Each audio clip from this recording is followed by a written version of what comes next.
отдаленное место. It's a really remote place, very hard to get to. 3 days of travel through the savannah and then the jungles. Then you climb an 800-meter wall. It takes a certain amount of enthusiasm. Therefore, we can say that the water we have there is in a unique, virgin state. Воду в ее девственном, уникальном состоянии.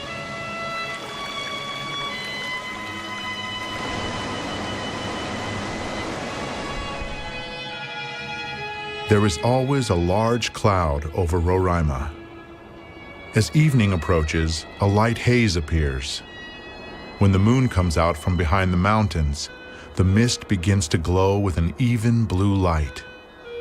And in that light, it is visible how fine droplets of moisture are hanging in the still air. The slightest breath of a breeze, and this watery dust forms into drops. This is the origin of the rain, which rushes down in countless waterfalls.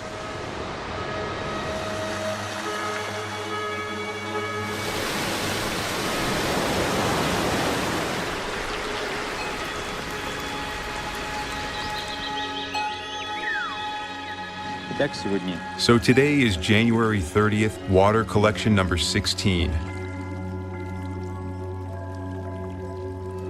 Then we shall pack it all up in foil, and in this form this water will hold its energy for several days with the air of these places.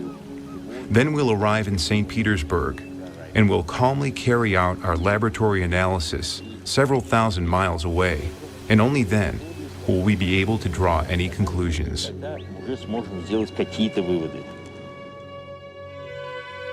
Professor Korotkov's laboratory has developed an instrument that can determine the energetics of water. It works on the basis of the Kirlian effect. Everything that enters a strong electromagnetic field begins to emit light. The greater energy the object possesses, the brighter it shines. The water from Venezuela was compared with ordinary drinking water. We can say that this water is not double, not triple, but it is 40,000 times more active. So these are really two fundamentally different substances. And water of this type, this water, which immediately activates the body, it activates the whole system. That's why there, where the Indians, despite the deprivation in which they live very long lives and are very happy. They absolutely do not want civilization to come to them.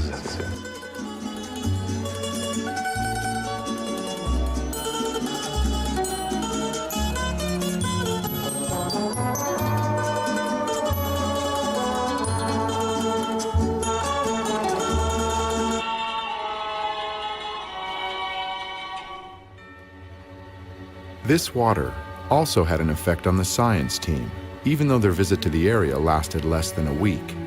Dr. Korotkov used a special instrument to measure the energy level of each person at the base of Roraima, and then 2 days later after each member reached the summit.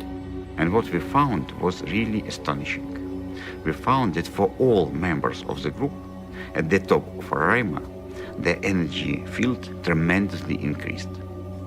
And they felt it. So now you see these are images of energy field of a person at the sea level, and you see it's a lot of breaks, it's very jagged, and it's a typical reflection of condition. And this is the same person, but at the top of Roraima, and you see dramatic difference.